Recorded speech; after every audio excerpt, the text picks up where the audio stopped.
ప్రియమైన సహోదరి సహోదరులారా, మీ అందరికీ మన ప్రభువును రక్షకుడునైన యేసుక్రీస్తు వారి పరిశుద్ధ నామమున మీ అందరికీ నా హృదయపూర్వక ధన్యవాదాలు తెలియచేస్తూ ఉన్నాను.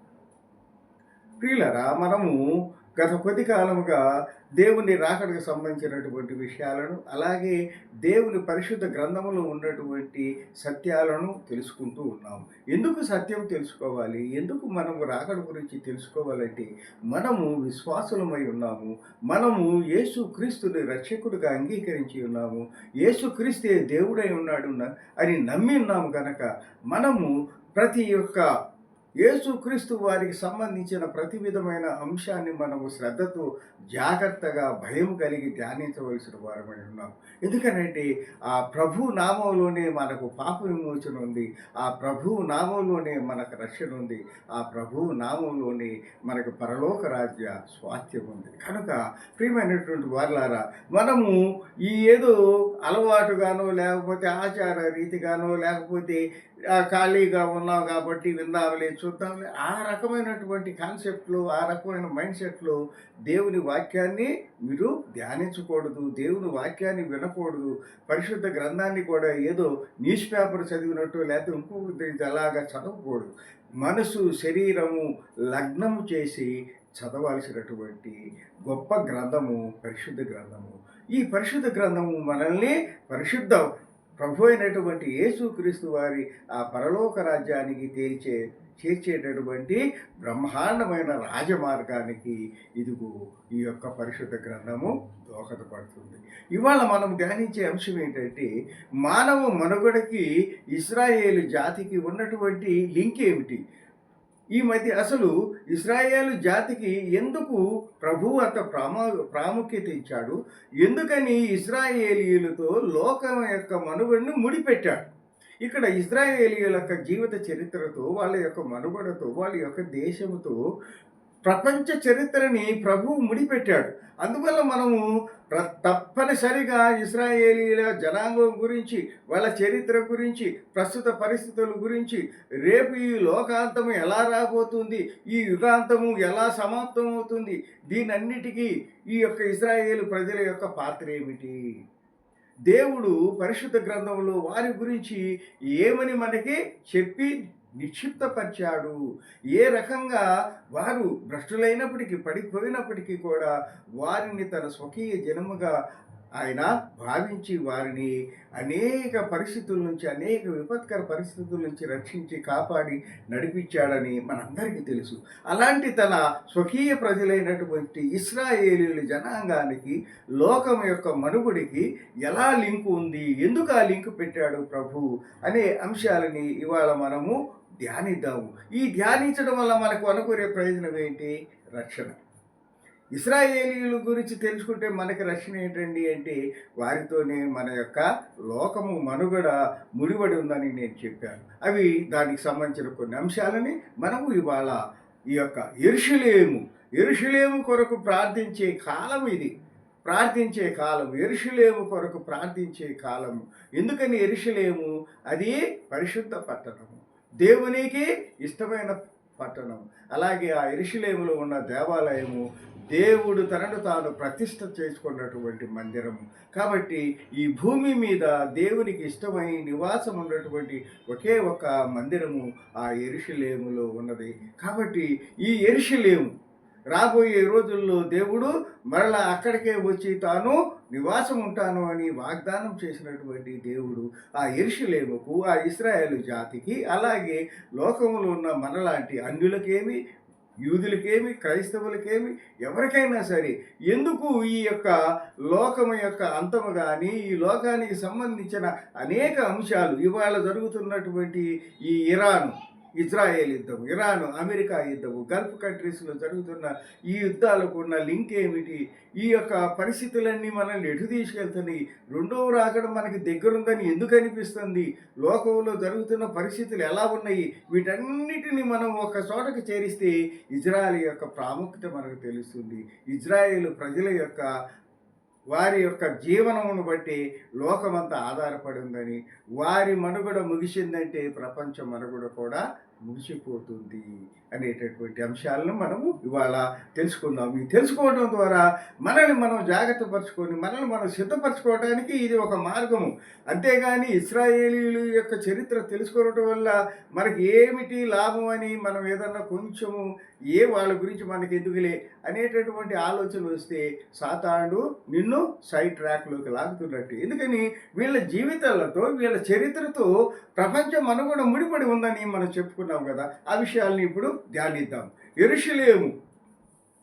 యెరూషలేము గురించి, ఇశ్రాయేలు ప్రజల గురించి ప్రభు అయినటువంటి యెహోవా దేవుడు అబ్రహాముతో ఏమన్నాడు?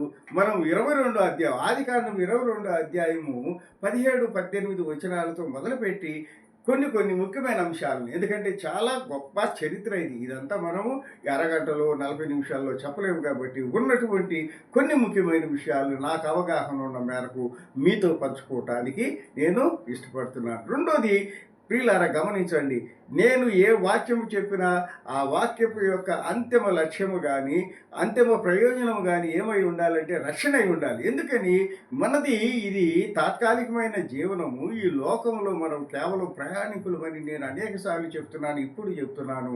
కాబట్టి మన ప్రయాణము ఒక చోట ముయ్యాలి. రైలు ఎక్కినోడు రైల్లోనే ఉండడు, ఏదో ఒక గమ్యంలో దిగాలి. అలాగే ఏ ప్రయాణికులైనా సరే బస్సు ఎక్కినా, కారు ఎక్కినా, ఆటో ఎక్కినా, విమానం ఎక్కినా ఏదో ఒక చోట ల్యాండ్ అవ్వాలి. మన ల్యాండ్ ఎక్కడ? పరలోక రాజ్యం. మనము ఆ పరలోక రాజ్యంలో ల్యాండ్ అవ్వటానికి మనము రక్షణ అనే టికెట్ను కొన్నామా? మన జీవితం అనేటటువంటి దానిని మనం పరిశుభ్రంగా ఉంచుకొని ఆ యొక్క రక్షణ పథకానికి కావలసిన టికెట్ను మనము కొనుక్కున్నామా?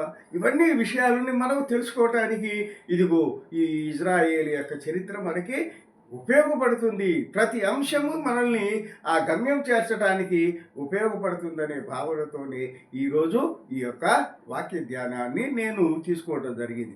ఇప్పుడు ఆదికాండము 22 అధ్యాయము 17-18 వచనములలో అబ్రహాం గారికి ప్రభు అయిన యెహోవా దేవుడు ఏమని వాగ్దానం చేశాడు? ఎందుకంటే అది ప్రారంభం. ఆ ప్రారంభం నుంచి మనము కొన్ని అంశాలని షేర్ చేసుకుందాం. చూడండి, ఆదికాండము 22 అధ్యాయము 17వ వచనం. నేను నిన్ను ఆశీర్వదించి ఆకాశ నక్షత్రముల వలెను సముద్ర తీరమందరి ఇసుక వలెను నీ సంతానమును నిశ్చయముగా విస్తరింపజేసేదను. నీ సంతతి వారు తమ శత్రువుల గవిని స్వాధీనపరచుకొందురు మరియు నీవు నా మాట వినినందున. ఇక్కడ కూడా ప్రతి అంశంలో దేవుడు ఎంత స్పష్టతగా ఉంటాడంటే, అబ్రహాము ఎక్కడో ఉంటే నీవు లేచి నీ బంధువులు వదిలిపెట్టి వచ్చాయంటే వెళ్ళిపోయాడు. ఎక్కడికి ప్రభువా? ఏమిటి ఇవే? అదిగో అలా అడగకుండా ఆ మాట మీద నమ్మకంతో దేవుని మాట విని బయలుదేరి వచ్చాడు. కాబట్టి ఇక్కడ అంటున్నాడు ఆ మాట చూడండి, నీవు నా మాట వినినందున భూలోకములోని జనములన్నీ నీ సంతానము వలన ఆశీర్వదింపబడును. ఈ మాటలో మీకు ఒక సత్యము గుర్తించారా? ఏముంది? నీ సంతానము వలన భూలోకములోని జనములన్నీ ఆశీర్వదింపబడు. ఇది మనం ఎందుకు ఈ వాక్యాన్ని ధ్యానం చేస్తున్నాము? ఇశ్రాయేలీల గురించి ఎందుకు మనము ప్రత్యేకంగా ఇదిగో ఈ ప్రసంగం చేయవలసి వచ్చిందంటే, ఇక్కడ ఏమంటున్నాడు ప్రభు అయిన దేవుడు? ఏమంటున్నాడు? నీవు నా మాట వినినందున భూలోకములోని జనములన్నీ నీ సంతానం వల్ల, బికాజ్ ఆఫ్ యువర్ చిల్డ్రన్, నీ బిడ్డల వల్ల, నీ సంతతి వలన భూలోకములోని జనములన్నీ ఆశీర్వదించబడు. ఆ విధంగా మనల్ని, భూలోకంలో ఉన్నటువంటి మనల్ని ఆ యొక్క ఇశ్రాయేలు జనాంగానికి దేవుడు లింక్ చేసి ఉన్నాడు. కాబట్టి వారి యొక్క క్షేమము మనకి రక్షణ మార్గమై ఉన్నది. వారి యొక్క జీవన గమనము మన యొక్క అంత్య దినాలకి సూచనగా ఉన్నాయి. కాబట్టి వాటిని మనం ధ్యానిస్తున్నాం. అలాగే ఇప్పుడు తర్వాత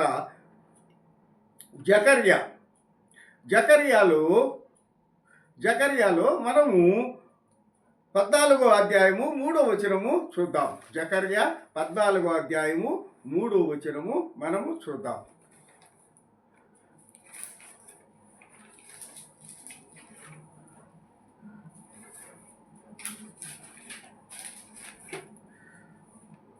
జకర్యా 14వ అధ్యాయము 3వ వచనంలో కూడా ఏముంటుందంటే, ఈ యొక్క 14వ అధ్యాయము 3వ వచనంలో ఏముంటుందంటే చూడండి, యెహోవా అప్పుడు యెహోవా బయలుదేరి తాను యుద్ధకాలమున యుద్ధము చేయు రీతిగా ఆ అన్యజనులతో యుద్ధము చేయును. ఆ దినమున యెరూషలేము ఎదుట తూర్పు తట్టునున్న ఒలీవ కొండ మీద ఆయన పాదములుంచగా ఒలీవ కొండ తూర్పు తట్టునకు పడమటి తట్టునకు నడిమికి విడిపోయి సగం కొండ ఉత్తరము, సగం కొండ దక్షిణ వైపు. ఇక్కడ ఏంటి? ఇదిగో ఈ ప్రజల కోసము, ఎవరి కోసమైతే ఎవరి ఎవరిని బట్టి భూలోక జనులను ఆశీర్వదిస్తానని చెప్పాడు, అలాంటి ఆ ఇశ్రాయేలు ప్రజలు కష్టాల్లో ఉన్నప్పుడు, భయంకరమైనటువంటి ప్రమాదంలో ఉన్నప్పుడు ఇదిగో ప్రభు వారిని రక్షించడానికి ఆకాశము నుంచి దిగి ఇదిగో ఒలీవ కొండల మీద దిగి వారిని రక్షించబోతున్నాడని జకరియా భక్తుడు తన యొక్క గ్రంథములో వివరించడం జరిగింది. అలాగే ఆ తర్వాత చూస్తే యెషయా 46:34 వచనము మనము ఒకసారి చూద్దాం. యెషయా 46:34 అధ్యాయం. యెషయా 46 అధ్యాయము 3-4 వచనాల్ని మనము ఒకసారి చూద్దాం. ఈ యెషయా 46 అధ్యాయము 3-4 వచనాలు మనందరికీ తెలిసినవి. ఆల్మోస్ట్ ఆల్ చర్చికి వెళ్ళే వాళ్ళకి లేదా అనేక రకాలైనటువంటి ఎక్కడికి వెళ్ళినట్టు ఏ డినామినేషన్కి వెళ్ళినా ఏ చర్చికి వెళ్ళినా ఇది చాలా ప్రాముఖ్యం కలిగినటువంటి మాట కాబట్టి మీరు వినే ఉంటారు. ఏమంటున్నాడు ఇక్కడ ప్రవక్త అయిన యెషయా? ఏం చెప్తున్నాడు? యాకోబు ఇంటి వారలారా, ఇశ్రాయేలు ఇంటి వారిలో శేషించిన వారలారా, గర్భమును పుట్టినది మొదలుకొని నా చేత భరింపబడిన వారలారా, తల్లి ఒడిలో కూర్చుండున్నది మొదలుకొని నేను చంక పెట్టుకొనిన వారలారా, నా మాట ఆలకించుడి. నేను ఇక్కడ నా మాట ఆలకించుడి అనే దానికంటే కూడా అంతకుముందు వారిని ఏ రకంగా సంబోధించాడు, ఆ యొక్క ఇశ్రాయేలు జనాంగాన్ని ఎలా తన సొంత వారిగా ఆయన ఏం చేసుకుంటున్నాడంటే ఓన్ చేసుకుంటున్నాడు. ఇశ్రాయేలు జనాంగాన్ని ప్రభు అయిన యెహోవా దేవుడు తను ఓన్ చేసుకుంటూ వాళ్ళని పలకరించని విధము, ఒక తల్లి ఒక తండ్రి తన బిడ్డల గురించి ఎలా నా పాలదారికి పెరిగావు, నేను కష్టపడి సంపాదిస్తే నీవు అన్నం తిన్నావని తండ్రి అన్నట్టుగా, నీ యోగక్షేమాలు మంచి చెడులన్నీ నేనే చూశానని ఒక తండ్రి అన్నట్టుగా, పసిబిడ్డను నిన్ను లాలించి పాలించానని తల్లి తన బిడ్డతో చెప్పినట్లుగా ఇక్కడ దేవుడైనటువంటి యెహోవా ఇశ్రాయేలు జనాంగం గురించి ఏం చెప్తున్నాడు చూడండి.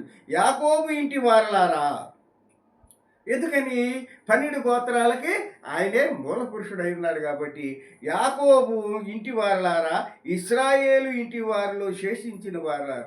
ముందేమో యాకోబు అన్నాడు, మీ అందరికీ తెలుసు.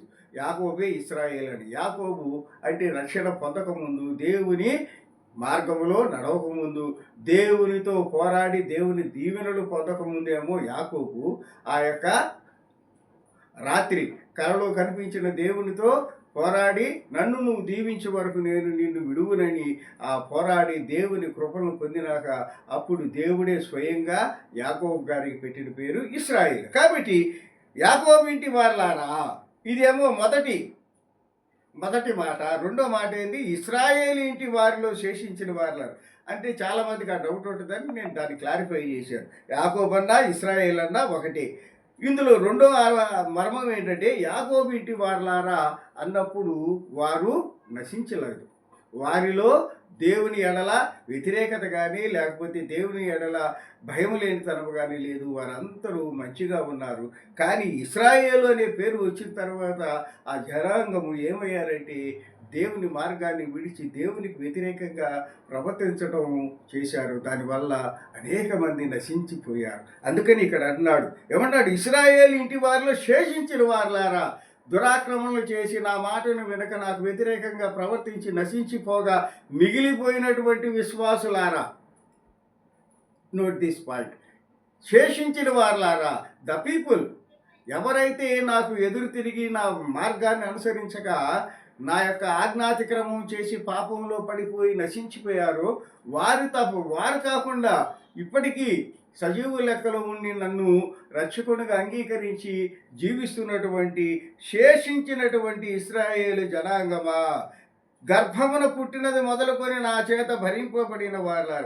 నేనే మిమ్మల్ని మోశాను. భరించడం అంటే మోయటం. భారాన్ని, కష్టాన్ని, నష్టాన్ని, ప్రతిదాన్ని. అదే చెప్తున్నాడు, మిమ్మల్ని నేను మీ తల్లి గర్భంలో ఉన్నప్పటి నుంచి నేనే మిమ్మల్ని మోశాను. తల్లి ఒడిలో కూర్చున్నది మొదలు మీరు పుట్టి అంటే గర్భం నుంచి బయటకు గర్భంలో నేనే చూశాను. గర్భం నుంచి నువ్వు ఈ భూమి మీద బిడ్డగా పుట్టిన దగ్గర నుంచి నీ తల్లి ఒడిలో ఉన్నప్పటి నుంచి నేనే చూశాను. సంకెత్తుకునే రోజుల్లో కూడా నేనే నిన్ను చూశాను. అంటే every point of your life, ప్రతి ఒక్క చిన్న విషయంలో కూడా నేను నీ విషయంలో జాగ్రత్త తీసుకున్నాను అని. ఇంకేమంటున్నాడు 4వ వచనంలో ఏమంటున్నాడు, ముదిమి వచ్చు వరకు నిన్ను ఎత్తుకొని వాడను నేనే, తల వెంట్రుకలనే ముసలివాడేయండి. ఇదిగో మాలాగా వృద్ధులైనంత వరకు, వృద్ధులు అంటే మేమే నలుగురికి మార్గదర్శకంగా ఉంటాము. కానీ ఇక్కడ దేవుడు వృద్ధులైనటువంటి ఇశ్రాయేలీలు కూడా తన బిడ్డల్లాగే, చిన్న బిడ్డల్లాగే ప్రేమించి లాలిస్తున్నాడట. చూడండి ఎంత గొప్ప ఆధిక్యతని ఇశ్రాయేలు జనాంగానికి ప్రభు అయిన యెహోవా దేవుడు ఇచ్చాడు. అదే ముదిమి వచ్చే వరకు నిన్ను ఎత్తుకొని వాడు నేనే, తల వెంట్రుకలు నెరవే వరకు నిన్ను ఎత్తుకొని వాడు నేనే చేసి ఉన్నాను. ఇది మనందరికీ వర్తిస్తుంది. దేవుడు ఒక ఇశ్రాయేలు జనాంగాన్నే నిర్మించలేదు, సృష్టించలేదు, జీవం పోయలేదు. మనందరమే ఆయన బిడ్డలమై ఉన్నాం. మనందరినీ ఆయన స్వహస్తాలతో నిర్మించి ఉన్నాడు. కాబట్టి నేనే చేసి ఉన్నాను, చక్క పెట్టుకొని మిమ్మల్ని ఎత్తుకొని పెంచింది నేనే. తర్వాత నిన్ను ఎత్తుకొని రక్షించువాడను నేనే, రక్షించేవాడిని. రక్షణ అంటే అర్థం ఏంటండి?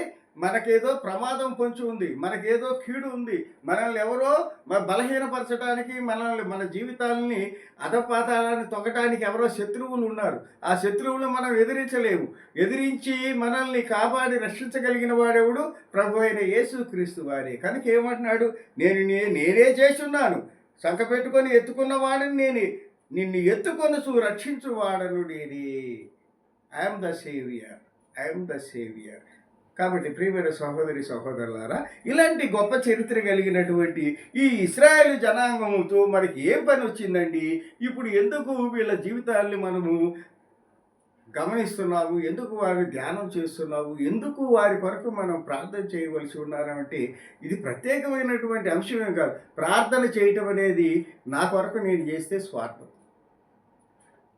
నలుగురి కోసం చేస్తే అది విశ్వాసం. 10 మంది సంఘం కోసం చేయాలండి. అసలు క్రైస్తవ విశ్వాసములో నా కొరకంటూ నేను ప్రార్థన నాకు అది కావాలి, నాకు ఇది కావాలనేది ప్రార్థనే కాదు. పాప క్షమాపణ నేను పొందినాక, నేను దేవుని రక్షణ మార్గంలో నడిచినాక నా నెక్స్ట్ గోల్ ఏంటి? నా గమ్యం ఏంటి? నా వల్లే నా పొరుగువారిని నేను ప్రేమించాలి, నా పొరుగువారిని రక్షణలోకి నడిపించాలి, వారి కుటుంబాన్ని నేను కాపాడాలి. నా కళ్ళ ముందు పతనం అయిపోతున్న అనేక మంది అల్ప విశ్వాసులను విశ్వాసం వైపు నడిపించాలి, రక్షణలోకి నడిపించాలి.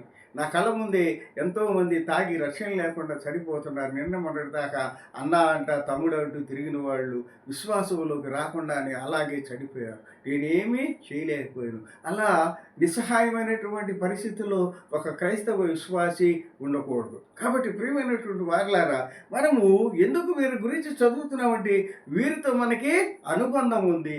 వీరి యొక్క జీవితము మన జీవితాలతో ముడిపడి ఉంది. కాబట్టి మనం ఈ విషయాలని ధ్యానం చేస్తూ ఉన్నాం.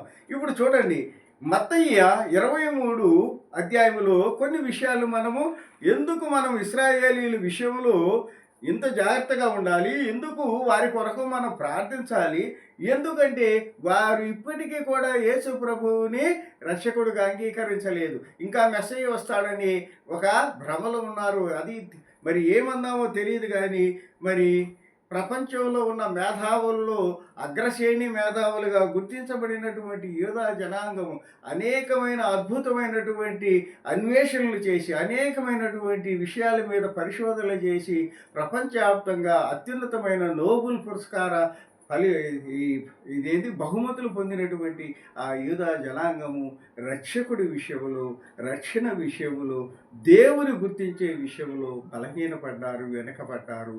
వారి జీవితాలు శాపగ్రస్తమైపోయాయి. చూడండి, తిప్పి కోటి మంది జనాభా లేని ఆ దేశము చుట్టూ ఉన్నటువంటి 36-50 ఆ గల్ఫ్ దేశాల్లో ఉన్న ముస్లిం దేశాలతో నిరంతరము నిద్ర లేదు, ఆహారము సరిగ్గా ఉండదు, ఎప్పుడు ఏం జరుగుతుందో తెలియదు. ప్రతి నిమిషము భయముతో, ప్రాణభీతితో రక్షణ లేని స్థితిలో బ్రతికే పరిస్థితుల్లోకి వెళ్ళిపోయారు.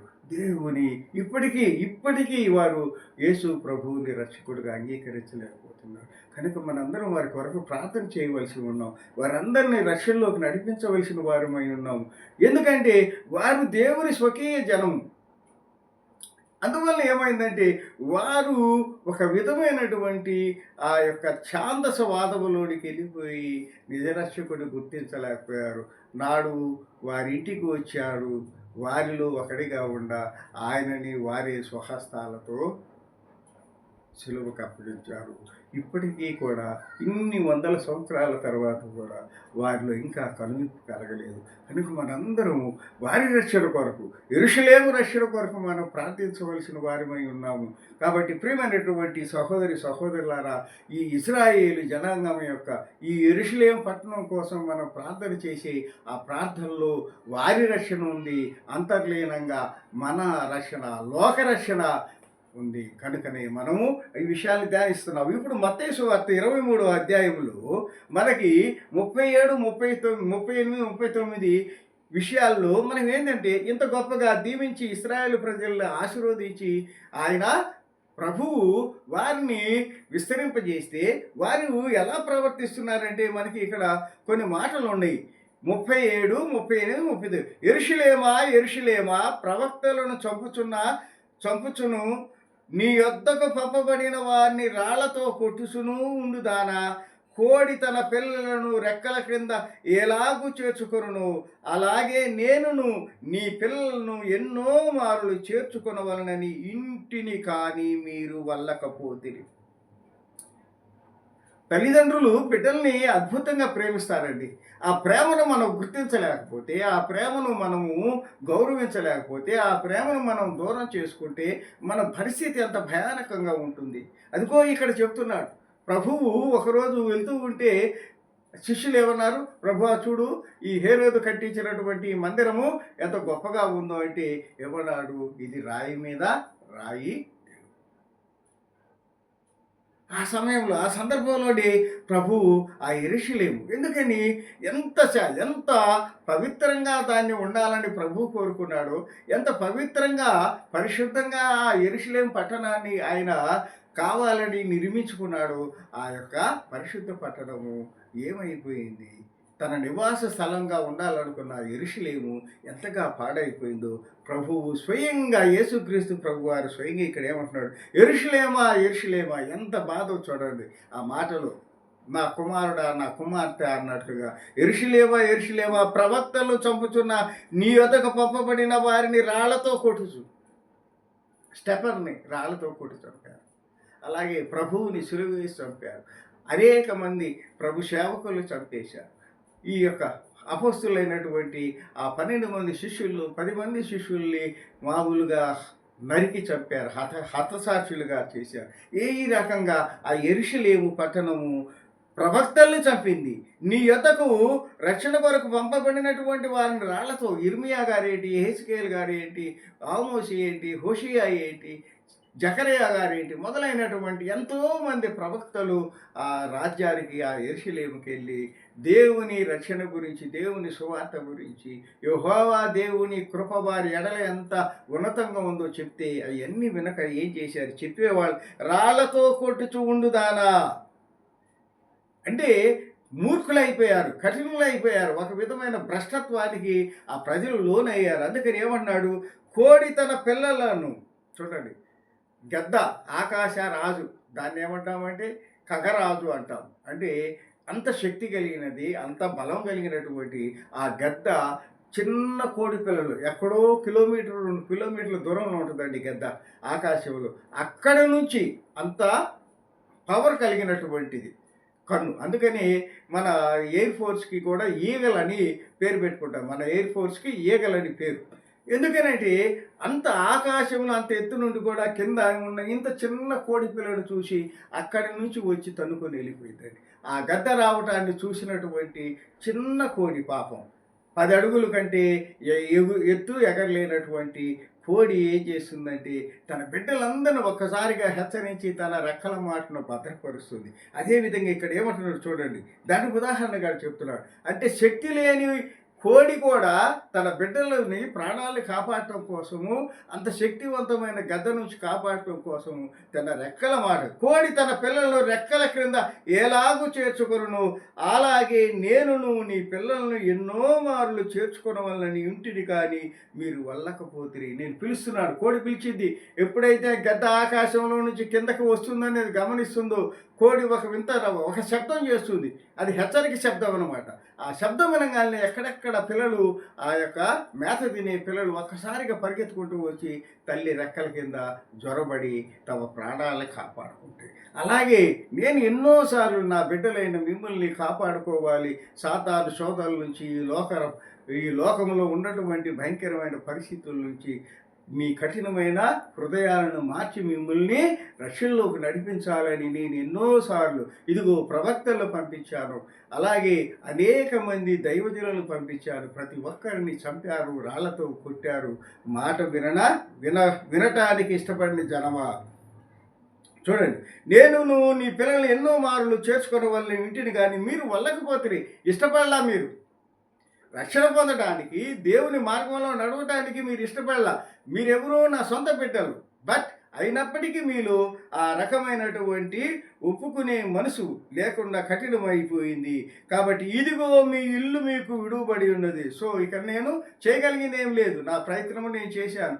మీరు దేవునికి వ్యతిరేకమైన జీవితానికి, ఇష్టానుసారమైన జీవితం జీవిస్తున్నారు. వాళ్ళే కాదండి, ఇవాళ మనం కూడా, వాళ్ళు కూడా ఆ రోజుల్లో ఏం చేశారు, తిరిగిగల వాళ్ళమి, జ్ఞానులమనే ఒక అహంభావంతో విచ్చలవిడి జీవితాలు, భయము భక్తి లేని జీవితాలు, విగ్రహారాధనలతో, విచ్చలవిడి వ్యభిచార జీవితంతో, మోసాలతో, మరి అన్యాయమైనటువంటి తీర్పులతో, వీటితో వాళ్ళ జీవితాల్ని నాశనం చేసుకున్నారు. ఇవాళ మన పరిస్థితి కూడా అలా ఉంది. కాబట్టి ఇక్కడ చూడండి, ఇదిగో మీ ఇల్లు మీకు విడుబడి ఉన్నది, ఇది మొదలుకొని ప్రభు పేరట వచ్చువాడు స్తుతింపబడును గాక అని మీరు చెప్పు వరకు నన్ను చూడరని మీతో చెప్తున్నాను. ఇది రెండవ రాకడ గుర్తు. ఇది మొదలుకొని ప్రభు పేరట వచ్చువాడు స్తుతింపబడును గాక. మీలో అంటే ఇది అయిపోయింది, నా ప్రేమ అయిపోయింది. నేను మిమ్మల్ని రక్షించుకోవాలని నా మాటలు, నేను అనేక సార్లు నా ప్రవక్తను పంపించాను, నా సేవకులు పంపించాను, నేనే వచ్చి మిమ్మల్ని కాపాడాలని చూశాను, కానీ మీరు వినలేదు. కాబట్టి ఇప్పుడు ఏం చెప్తున్నాను, వదిలేశాను మిమ్మల్ని. ఎప్పుడు దాకా వదిలేశాను చూడండి, మీకు ఒక అవకాశం ఇస్తున్నా. ఏంటది? ఇది మొదలుకొని ప్రభు పేరట, దేవుని పేరట వచ్చేవాడు స్తుతింపబడును గాక. అప్పటికైనా కొంత సమయం ఇస్తున్నాను, ఆనాటికైనా మీరు కళ్ళు తెరిచి జ్ఞానము కలిగి దేవుని పేరట వచ్చేవాడు స్తుతింపబడును గాక అని మీరు ఒప్పుకొని ఆ నామాన్ని స్తుతించే రోజు వచ్చే వరకు నన్ను చూడరు. I'm not going to visit you. నేను మిమ్మల్ని దర్శించను, నేను మీకు దూరంగా ఉంటాను అని చెప్పేసి దేవుడు యెరూషలేముని శపించడం మనం ఇక్కడ చూస్తున్నాం. ఎవరి మాటలంది? స్వయంగా యేసుక్రీస్తు ప్రభు వారు అన్నారు. కాబట్టి ప్రియమైన సహోదరులారా, ఎంతో ప్రేమని, ఎంతో ఆప్యాయతను పొంది, ఇదిగో ఐగుప్తు నుంచి రక్షించబడిన, విడుదల పొందినటువంటి ఆ ఇశ్రాయేలు జనాంగము మేలు పొంది ఆ రక్షకుని మర్చిపోయారు. ఆ రక్షకుని మార్గాన్ని అనుసరించటాన్ని వదిలిపెట్టి భ్రష్టులైపోయారు. అందుకని ప్రభు కోపగించి ఏమంటున్నాడు, మీకు మారు మనసు కలిగి మీరు ఇదిగో ఈయనే రక్షకుడని మీరు గుర్తించి స్తుతించేదాకా మళ్ళీ నేను మీ దగ్గరికి రాను, నేను మిమ్మల్ని కరుణించను అనేటటువంటి ఈ పరిస్థితుల్లో ఇవాళ ఇశ్రాయేలు జనాంగం ఉన్నారు. దేవుని యొక్క కృపాకాలము వారి విషయంలో గడిచిపోయింది. ఇప్పుడు వారు ఈ రకమైనటువంటి శోధనలో ఉన్నారు. అందుకనే ఆ యుద్ధాలు, అందుకనే ఆ భయంకరమైన పరిస్థితులు వారు ఎదుర్కొంటున్నారు. అన్నీ ఉన్నాయి, కానీ దేవుని సన్నిధి వారికి తోడుగా లేదు. దేవుని సన్నిధిని వారు కోల్పోయారు. అందువల్లే వారు ఎంత జ్ఞానవంతులైనా, ఎంత యుద్ధ వీరులైనా ఎందుకు ఈ రకమైన నరకాన్ని ఇవాళ ఇశ్రాయేలు దేశం అనుభవిస్తుంది? నిద్రలేని రాత్రులు గడుపుతూ ఆ ప్రజలు అల్లాడుతున్నారు అంటే కారణం ఏంటంటే అన్నీ ఉన్నాయి, కానీ అన్నిటికంటే ముఖ్యమైన దేవుని సన్నిధిని వారు కోల్పోయారు. కాబట్టి అలాంటి దేవుని సన్నిధిని వారు పొందాలని మనందరం ప్రార్థించవలసిన వారమై ఉన్నాం. ఎందుకని? వారు మనకి రక్షణ మార్గమై ఉన్నారు. వారు మనకంటే ముందుగా వారు దేవుని బిడ్డలై ఉన్నారు. దేవుని కృపను పొంది మనలాగే వారు కూడా జారిపోయి ఉన్నారు. మనమైతే జారిపోయినా మరలా దేవుని వాక్యాన్ని బట్టి, దేవుని కృపను బట్టి మనము ఆయన సన్నిధికి నడిచి వచ్చాము. వీళ్ళైతే ఇంకా రాలేదు. ఇదిగో మీరు వచ్చేదాకా ఇదే పరిస్థితి. ఇప్పుడు నేను కూడా మొన్నటిదాకా నేను రక్షణ పొందకముందు నా కుటుంబ పరిస్థితి వేరు, నా జీవన విధానం వేరు. కానీ ఎప్పుడైతే నేను దేవుని కృపకు పాత్రుడయ్యి దేవుని క్షమకు నేను రక్షింపబడి దేవుని క్షమకు నేను రక్షణ పొందిన వాడినయ్యి ఎప్పుడైతే నేను ఈ యొక్క రక్షణలోకి నడిపింపబడ్డాను, నా జీవితము, నా కుటుంబ జీవితమే మారిపోయింది. కాబట్టి ప్రియమైన సహోదరి సహోదరులారా, దేవుడు లేకుండా నీవు ఏమీ చేయలేవు. దేవుని సన్నిధి లేకుండా మనం ఏమీ చేయలేము. దేవుని కృప లేకుండా మనం ఏమీ చేయలేము. ఈ సత్యాన్ని మీరందరూ గుర్తించండి. నేను గుర్తించాను, నేను రక్షణ పొందాను, నేను మేలు పొందాను. సమస్యలు లేవని కాదు, సమస్యలు ఉంటాయి. ఆ సమస్యలు వేరు. ఇవాళ రోగం వచ్చింది నాకు, నేను వాక్యం చెప్తున్నాను, నాకు రోగం వచ్చింది. ఒక వారం 10 రోజుల్లో నేను చచ్చిపోవచ్చు. బట్ నాకేంటి నష్టం ఏంటి?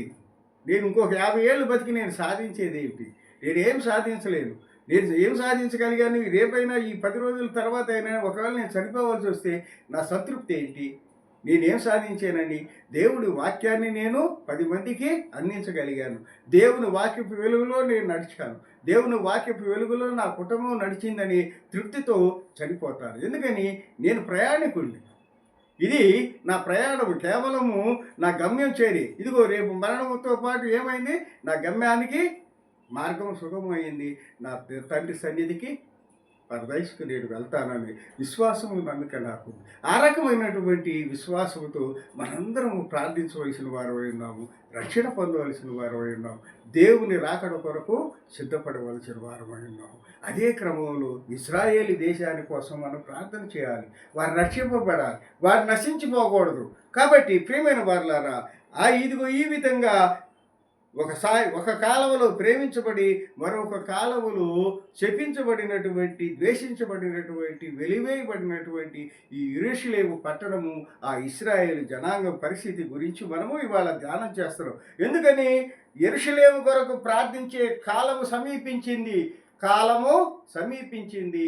అంత్య దినాలు వచ్చినాయి. ఈ అంత్య దినాలు కూడా ఈ యొక్క ఇశ్రాయేలు జనాంగంతో ముడిపడి ఉంది. ఆ విషయాలు కొన్ని మనం ఇక్కడ చదువుకుందాం. చూడండి, నిర్గమకాండము 32, 9, 10, 11 వచనాలలో ఈ యొక్క ఇశ్రాయేలు జనాంగము ఎంతగా ఆ దేవునికి ఎదురు తిరిగారో, మోషేని ఎంతగా బాధ పెట్టారో, తమ సనుగుడితో ప్రభువుని ఎంతగా బాధ పెట్టారో మన వచనాల్లో చదువుకుంటాం. ఇప్పుడు ఎందుకు టైం లేదు కాబట్టి మీరు అవకాశం ఉంటే అవి చూడండి. ఇది నిర్గమకాండము 32 అధ్యాయము 9, 10, 11, 12 వచనాలలో వారు ఎంత ఎదురు తిరిగారో, ప్రభువుని ఎంతగా వాళ్ళు బాధ పెట్టారో, బాధపడిన ప్రభువు వారి మీద ఎంతగా కోపం చూపించాడో, కోపం చూపించినప్పుడు మోషే తన ప్రార్థన ద్వారా ఆ ఉగ్రతని ఇశ్రాయేలు జనాంగం మీదకి రాకుండా ఎలా ఆపాడు మనము ఆ యొక్క అధ్యాయంలో, ఆ వచనాల్లో చదువుతాం. ఎందుకు ఈ మాటలు నేను గుర్తు చేస్తున్నానంటే, మనం ఎవ్వరము నీతిమంతులం కాదు. మనం కూడా మన ప్రవర్తన బట్టి అనేక సార్లు ప్రభువుకు మనం కోపం తెప్పించాం. అయితే ఆయన మనల్ని శపించలా, మనల్ని నశింప చేయడానికి ఆయన ఇష్టపడలా. ఇంకా మనకి సమయం ఇచ్చాడు. ఆ రీతిగానే ఆ సమయాన్ని బట్టే మనందరూ రక్షణ పొంది, నేను ఇవాళ పొందాను, రేపు మీరు పొందుతారు. ఈ వాక్యం ద్వారా అనేక మంది దేవునిలోకి నడిపింపబడవచ్చు. అది నా గొప్పతనము కాదు. దేవుని వాక్యంలో ఉన్న శక్తి నిన్ను మార్పులోనికి తీసుకురావచ్చు.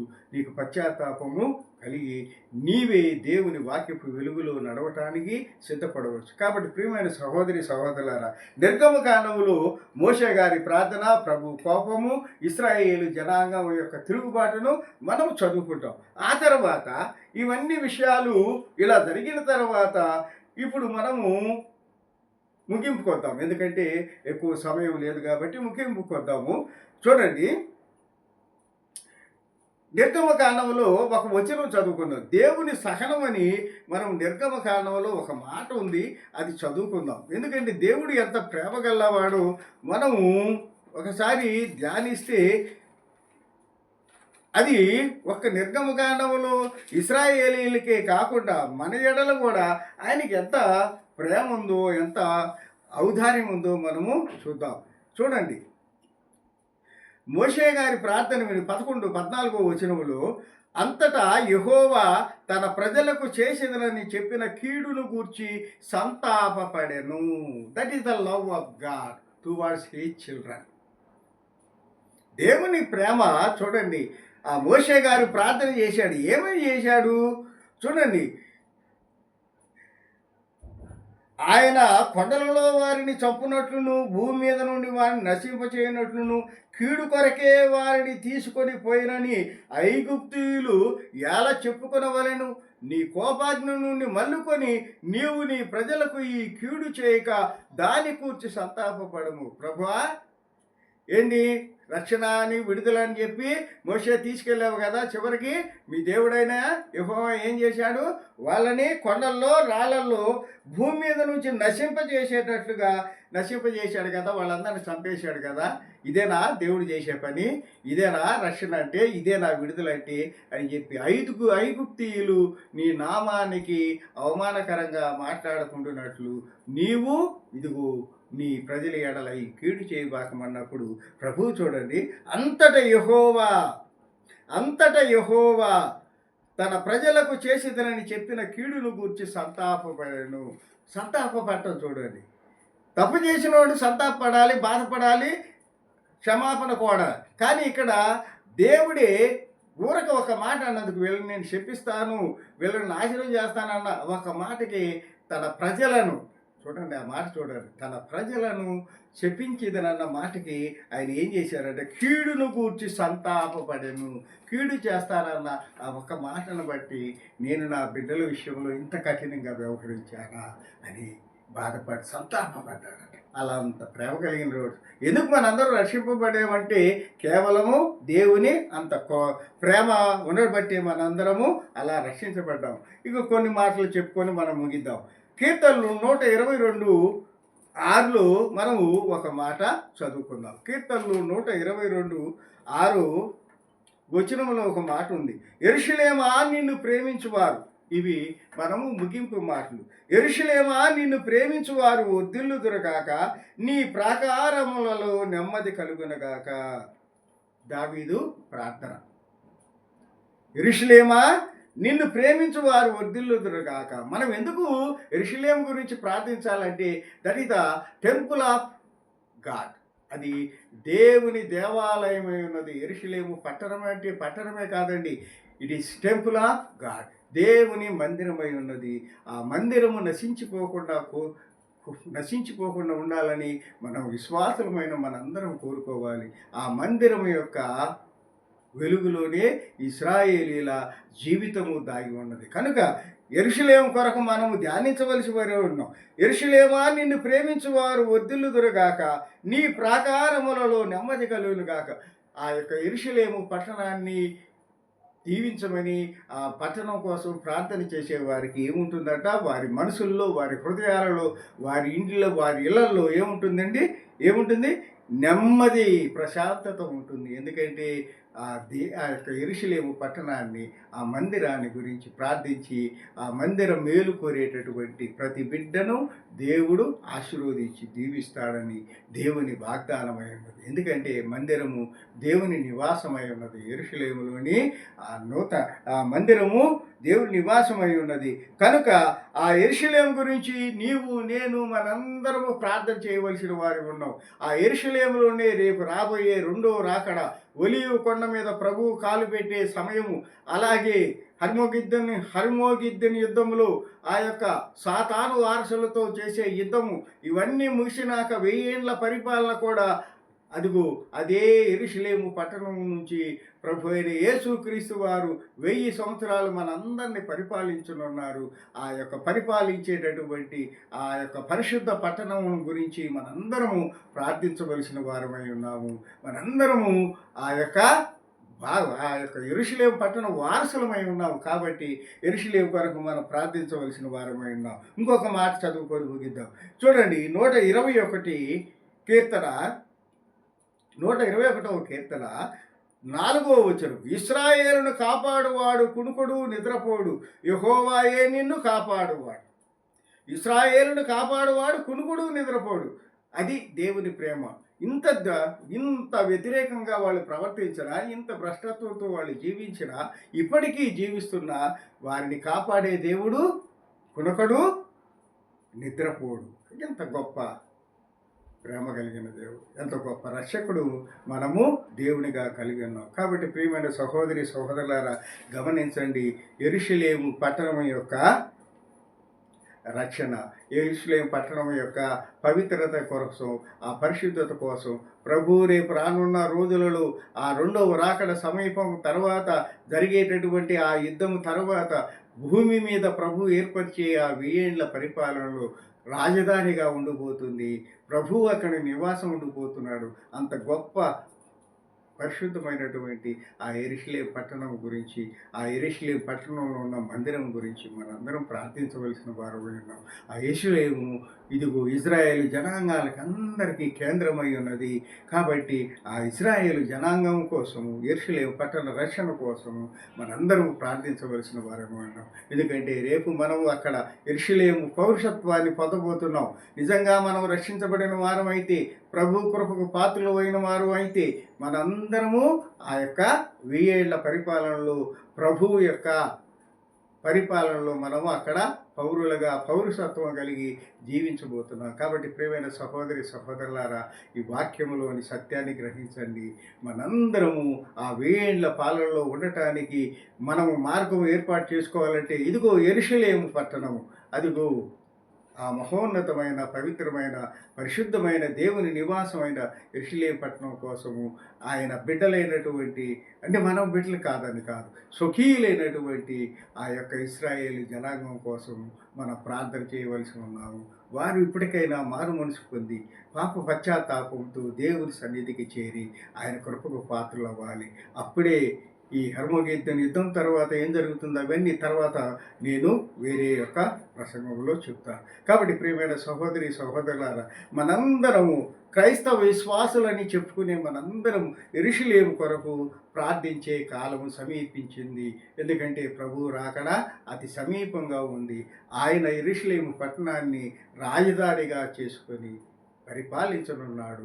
ఆ పరిపాలించే ఆ కాలము కొరకు, ఆ రాజ్యము కొరకు, ఆ రాజ్య పౌరసత్వం కొరకు మనందరము సిద్ధపడవలసిన వారమై ఉన్నాము. యెరూషలేము రక్షణే మనందరికీ రక్షణ మార్గమై ఉన్నది. కనుక ప్రియమైన వారలారా, ఆ రీతిగా ఈ వాక్యంలోని సత్యాన్ని గ్రహించి మనందరము యెరూషలేము రక్షణ కొరకు, యెరూషలేము యొక్క భవిష్యత్తు కొరకు ప్రార్థించవలసిన వారమై ఉన్నామని గుర్తు చేస్తూ ఈ కొద్ది మాటలు ముగిస్తున్నాను. ప్రార్థన చేసుకుందాం. మహాకృప కలిగిన మా తండ్రి, ప్రేమ కలిగిన యేసు నాయన, ఇదిగో నాయన యెరూషలేము యొక్క నాయన ప్రాధాన్యతను నాయన పరిశుద్ధ గ్రంథంలోని అనేక అంశాలను బట్టి ధ్యానించి ఉండగా నా తండ్రి, మీ కృపను మాకు తోడుగా ఉంచినందుకై స్తోత్రము. నాయన పరిశుద్ధ గ్రంథంలోని సత్యవాక్యములోని మర్మాలను నాయన మేమందరము తెలుసుకున్నట్టుకు మీరు చూపిన కృపను బట్టి స్తుతి స్తోత్రము. నాయన వాక్యం ఉన్న బిడ్డలందరినీ గురించి ప్రార్థిస్తున్నాను నాయన. వారిని నాయన దేవుని సన్నిధికి నడిపించండి, రక్షణలోకి నడిపించండి. లోకరీతి జీవనం నుంచి, భ్రష్టత్వం నుంచి విడుదల దయచేయండి ప్రభు. ఆ కృప చూపండి నాయన. నీ బిడ్డల నాయన నశించిపోకుండానట్లుగా ప్రేమ కలిగిన మా తండ్రి, ఇదిగో నాయన లోకమంతా కఠినమైపోయి భ్రష్టత్వంలోకి వెళ్ళిపోతుండగా నాయనా నీ బిడ్డలను కరుణించండి, కృప చూపండి. నశించిపోకుండానట్లుగా నాయన బిడ్డలను, వారి ఆత్మలను మీ సన్నిధికి నడిపించి మీ కృపలో భద్రపరచమని నాయన వాక్యం వారిలో ఫలించినట్లుగా మీ శక్తిని, మీ జ్ఞానమును, మీ పరిశుద్ధాత్మ సన్నిధిని బిడ్డలకు అనుగ్రహించండి.